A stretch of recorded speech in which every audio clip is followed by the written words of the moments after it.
Hey folks, Tyler here from seawaywhiskywire.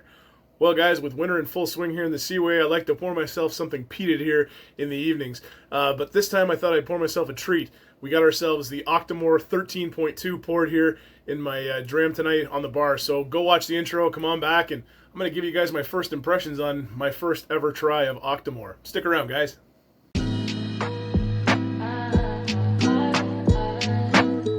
Well, hey guys, thanks for coming back after the intro. I'm Tyler, and tonight at the bar I've got a real treat here, another one from my buddy Gary, who was nice enough to send me a sample of the Bruichladdich Octomore 13.2 over to the channel here. Getting pretty cold here in the Seaway at night, actually a little bit of snow in the air there as well. And you know, I love a nice peated dram, I love a nice sherry dram for this kind of weather, and you know, it felt like the perfect time to crack this one, and I want to share it with you guys because I have never had an Octomore. I know a big peat head like me, you know, love those big beefy peat heads there, like the Kilhomans, the Ardbegs, the Lefroigs, and the Bruichladdich, but I've never had an Octomore on my bar. So I poured it up here about 20 minutes ago. I put the cap on it, and we'll get into the reasons why that in a minute. But before we get into into my first impressions of it and the overview and the tasting and the aromas and whatnot, I'll give you guys a little bit of background on this particular release of Octomore and let you know what we're dealing with.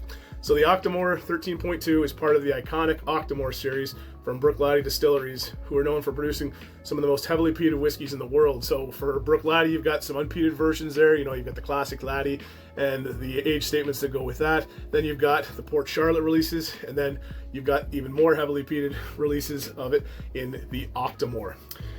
It's distilled from 100% Scottish barley, and the expression showcases an impressive phenol counts, delivering a bold and smoky intensity to it. What sets this one apart is the maturation, which is exclusively in first fill Amoroso sherry casks, sourced from Jerez, Spain. And this imparts rich layers of dried fruit, dark chocolates, and warm spices, and it's perfectly balanced for the signature peaty punch. The bottle itself is bottled at cask strength, and it offers a full-bodied, intense experience while maintaining a surprising amount of complexity and smoothness. And it's a true treat for peats, heads, and enthusiasts alike that love both peat and sherry. So, you know what? It's a match made in heaven for this guy right here. Sounds right up my alley. Let's get into the overview of this particular release here, this 13.2 release of the Octomore by Bruichladdich, and let you know what we got. So it's the Octomore 13.2. That's the release of this particular one. It comes in with an age stamp. It's not really on the bottle, but it is 5 years of age, and non-chill filtered, no color added. It states it right in the packaging and the bottling there. Everything I saw on the net backed that up. Comes in at cask strength, which is in this case is 58.3%, I believe. Yep, 58.3%. And again, matured in 100% first fill Amoroso sherry casks from Jerez, Spain. And it comes in with a ppm phenol parts per million count of 137.3. Now again, that's pre-distillation, so that's the barley coming in there is smoked and measured. They measure the phenol count before distillation, so 137.3 is huge. Just for comparison, I believe Ardbeg is somewhere around 65 ppm, so this is double what an Ardbeg is.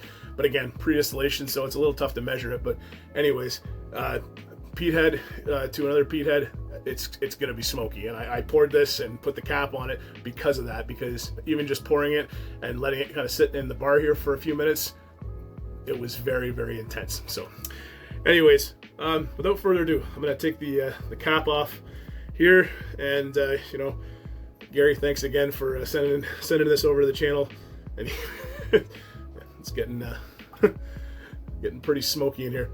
Take a look at the color of the liquid here, going close. So again, 5 years of age on this one here. First fill Amoroso sherry casks, imparting a very, very nice, almost like it's a little lighter than maple syrup there. Nice golden amber with an orange hue to it there. But very good cask selection and very good quality casks in that regard for the maturation process. Okay. Let's get another nose on the Octomore 13.2 from Bruichladdich. On the nose. Oh, it's very intense smoky, very intense peat on the nose, very campfire. But then you get those dark fruits right behind it. So I'm getting intense peat, campfire. I'm getting some orange peel on there. I'm getting some cherries, some dates, raisins, some sultanas in there. And then I get this like cooked apple, this red cooked apple on there too. Very nice. Wow. A little bit of an astringent or acidic bit on the back end there too. A little bit of like balsamic vinegar, I want to say. Maybe some apple cider vinegar, balsamic vinegar. Very, very nice. Very intense and very lively nose. But 58.3. No singeing of the nose hairs. Nothing like that. Very, very sweet. Very, very perky nose. All right. Well, I'm also getting a little bit of molasses in there too.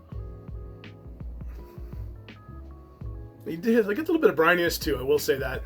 I was expecting to get kind of like, sometimes you get those barbecue-y kind of notes, or barbecue sauce, molasses, kind of blackstrap notes, but I'm not getting that.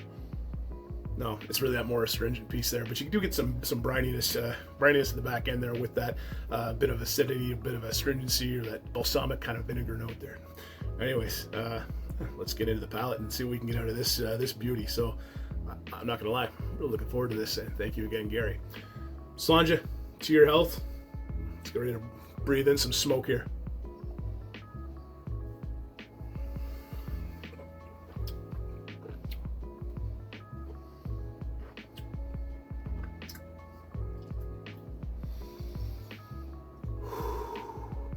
Wow.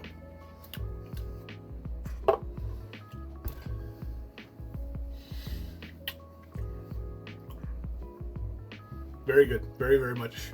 Match made in heaven for me. You got that lovely, very intense smoke. Dirty, ashy peat, campfire. You get that brininess involved in it as well.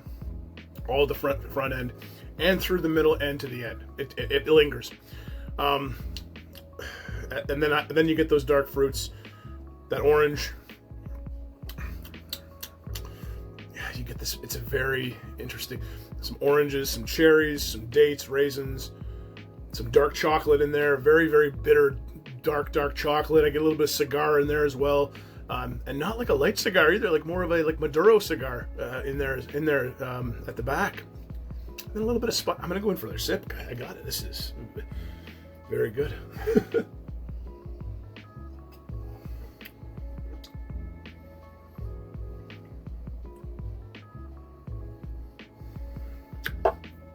Yeah, big peat, some nice citrus, cherries, dates, all those dark fruits in there.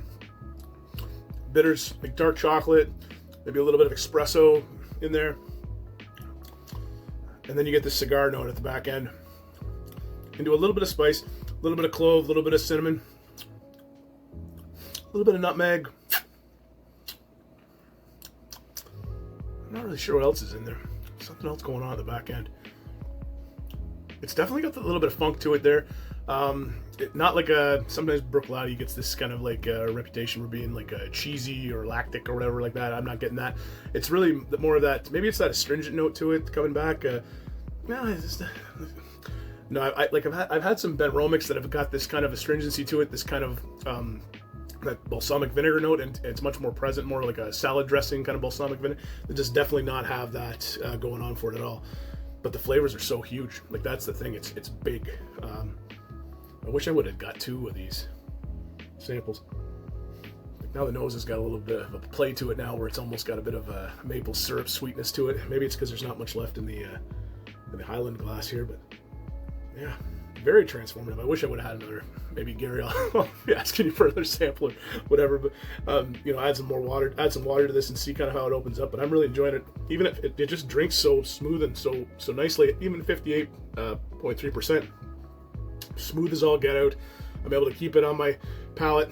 It's very, very punchy from a peat perspective, but it's not like doesn't burn. Doesn't have any kind of like.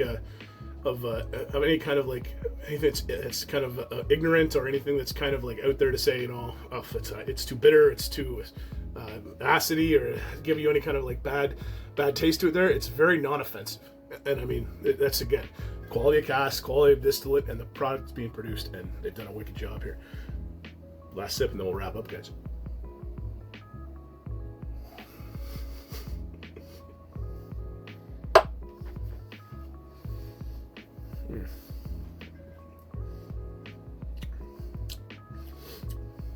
That last sip was a big one.